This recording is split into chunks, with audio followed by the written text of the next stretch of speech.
in the Westmoreland Municipal Corporation, Julian Chang. That issue took a turn yesterday afternoon when Knight Junior Samuels published a letter sent to Julian Chang demanding certain things be done because they said that she had damaged their client's reputation.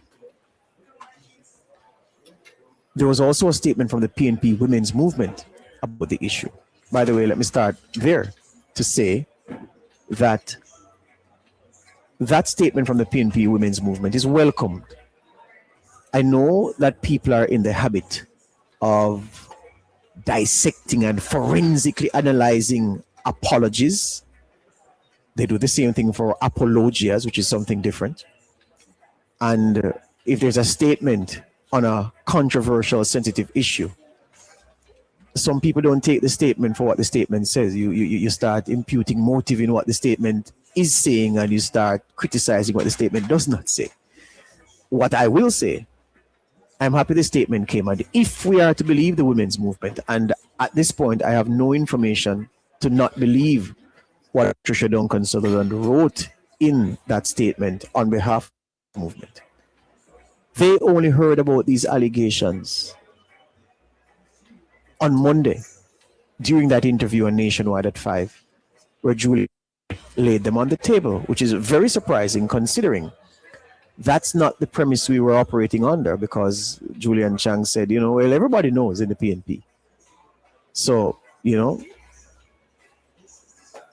if we're I took what Julian Chang said as her being sincere about what she's saying.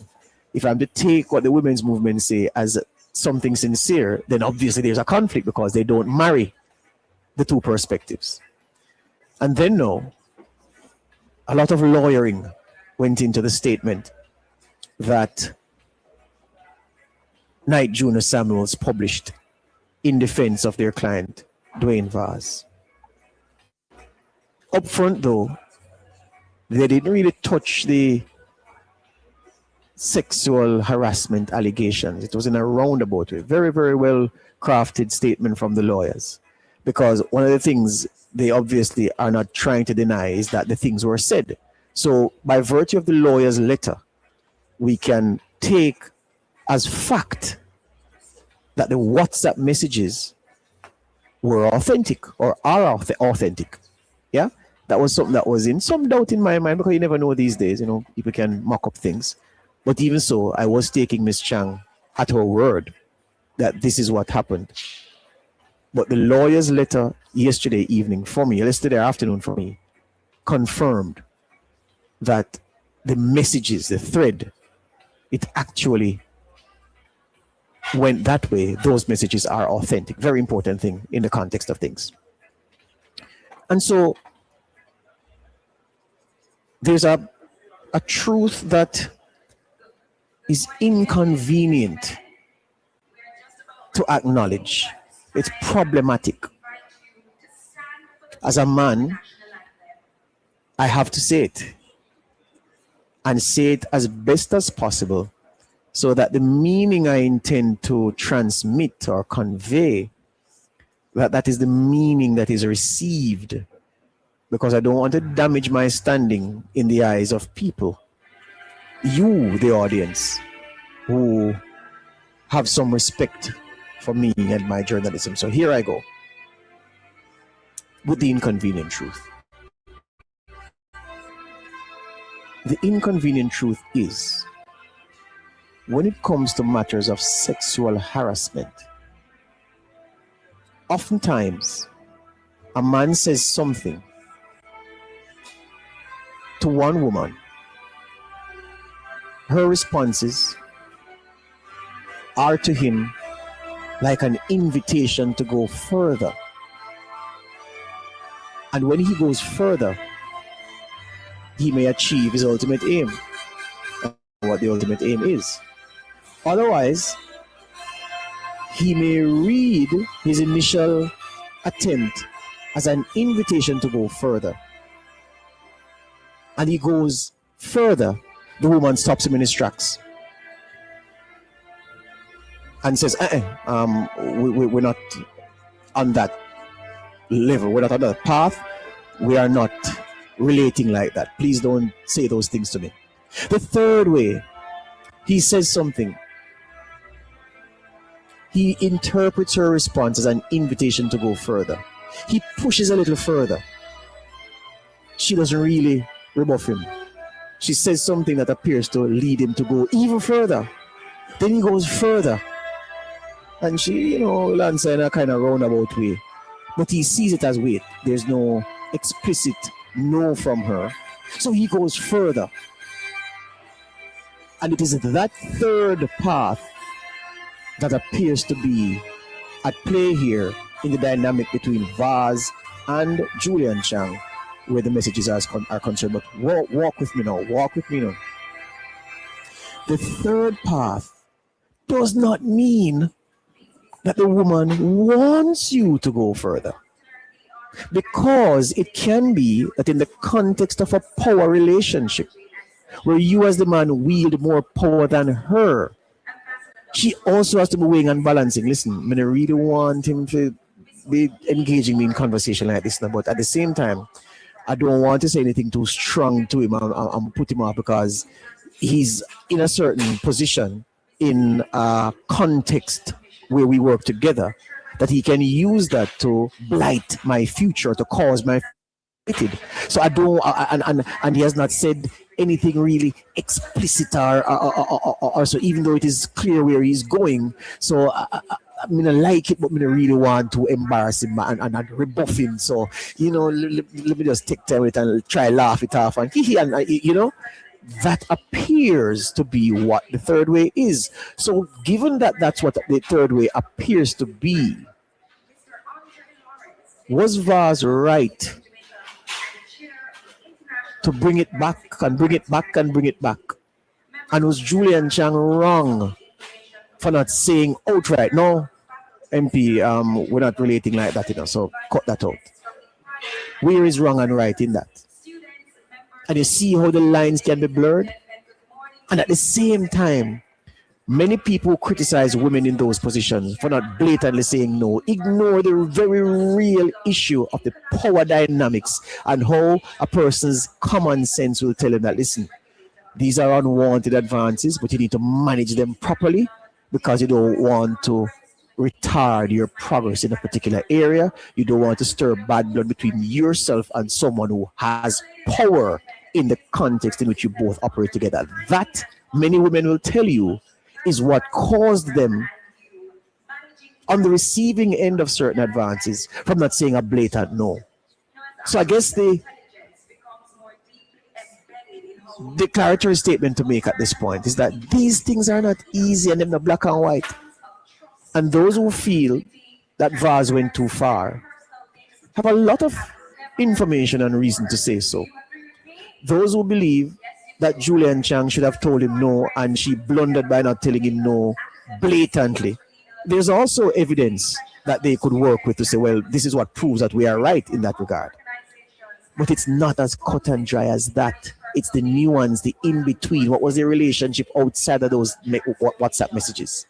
So all I'm saying is that this one is naughty, and I'm certain Dwayne Vaz would wish this morning he wasn't in this position, and I'm certain Julian Chang as well would have wished that the focus was on the work she's doing in the division and not this thing about someone in a position of power in her context, in her mind, sexually harassing her and then using that sexual harassment as the basis for the persecution of her in her professional capacity as a politician. Those are the allegations she has made, at least. We'll break and come back with more. Sometimes we don't do right by our position and influence in dealings with females. And for those who either don't know, pretend they don't know, or who ignore there's a truth, The truth is that in positions of authority,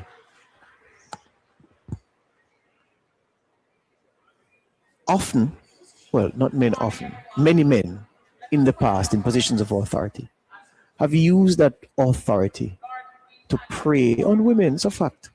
It's a fact. It happens. You're a supervisor in a company, you're a senior employee, you're a manager, you're the CEO, you're the chairman of the board, you're one of the directors. Yeah, man. The number of men in those positions who've used that authority to lean on women for sexual favors. The number is not 1,683,000. It's more than that over time. Whole heap of men do that. And a lot of men who make these passes at women, the reason why they keep doing it is because sometimes them get through, sometimes them bingo, as we say in the streets.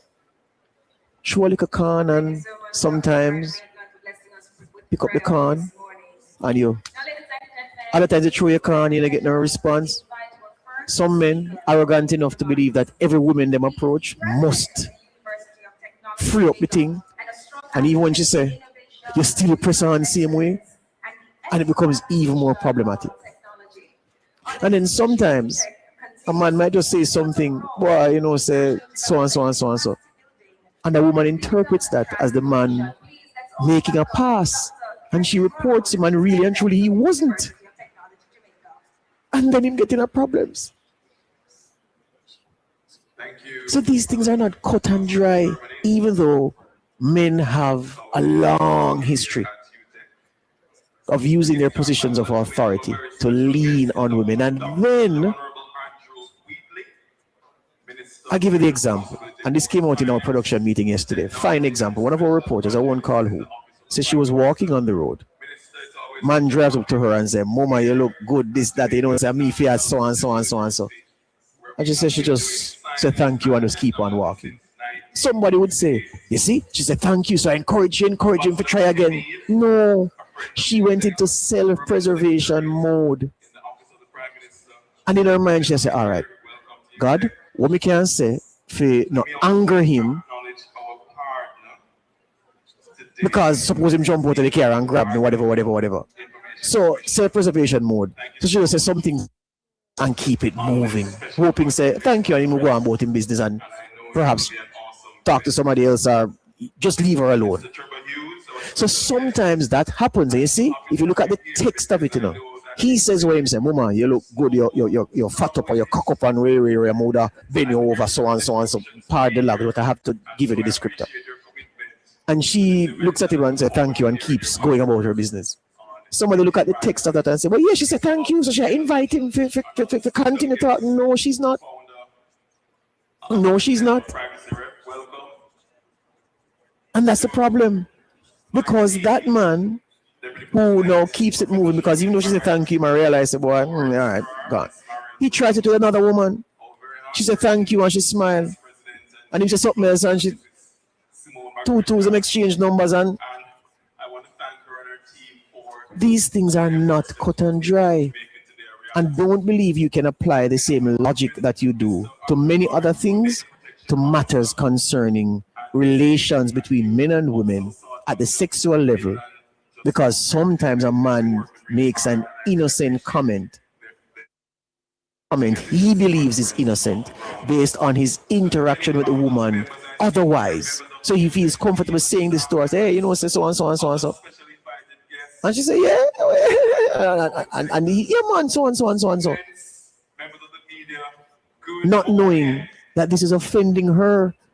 It's never about what the man intends, you know. It's never about what the man intends to communicate in his message.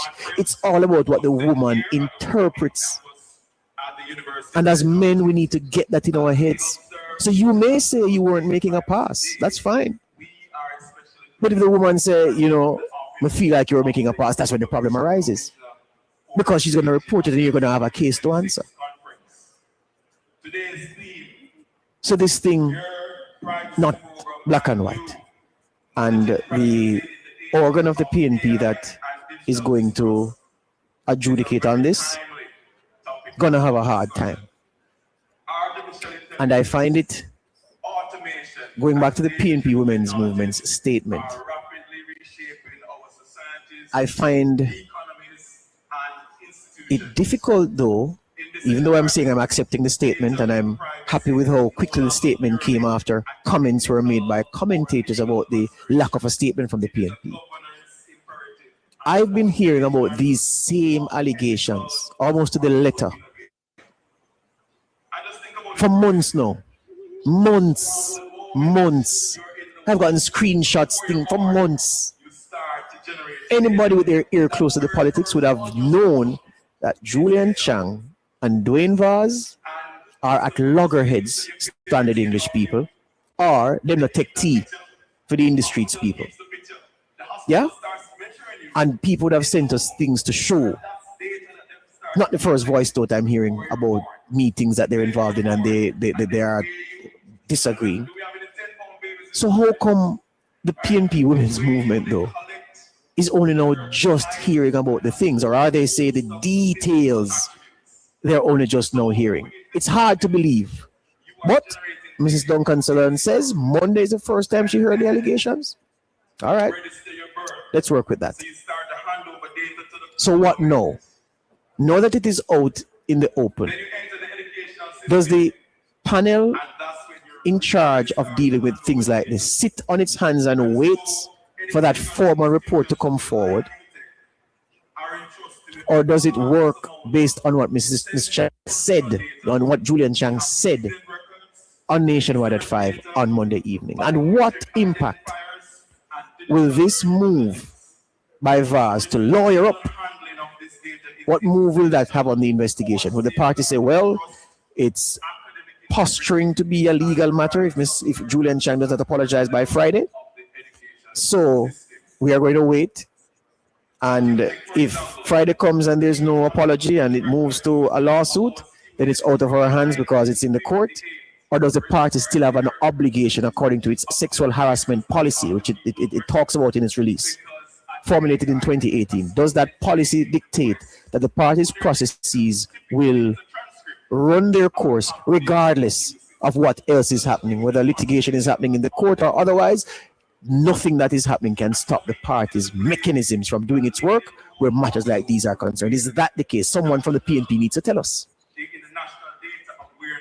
Someone from the PNP needs to tell us. Because look at it from both sides, you know. And this is the part of the conversation that some people wrestle with, because you make up your mind one way or the other and you now move. By the way, you know, I find that people, I may be alone in feeling this way, but I have a fundamental problem with people saying, why? I make up my mind and I not change my mind. How you do that as a human being? What do you mean? You make up your mind and you not change your mind. You know, I've made up my mind about this. And no matter what you say, no matter what you show me, no matter what exists, I not change your mind. How you're a living, breathing human being, how you have that approach to life. But anyway, so I'm saying, there are many people who say Dwayne Vaz, based on the messages in the WhatsApp, did nothing wrong and said nothing wrong. Yeah, man. I've been hearing that view. And there are many people who say Julian Chang was a victim and she was sexually harassed. So where does truth lie? Where does truth lie? That's the question this morning. You know, someone in the chat says only the PNP know hear about Ms. Chang and Vaz. It looks a bit true because everybody with their ears to the politics has been talking about it, has been sharing information about it. So I don't know. Yeah? Maybe it is. Maybe it is that we'll get to a place where an individual, where individuals rather, can be brave going forward. I saw somebody in the chat post earlier that what Ms. Chang alleges happened to her in the context of politics, that thing is rife in banks and insurance companies where the big boys, especially the young girls going into these organizations to work, prey on them. And, you know, the feeling in some banks is that, boy, You want to stay a teller your whole life? When Mr. So-and-so says so-and-so to you, you better smile and work with the program or else.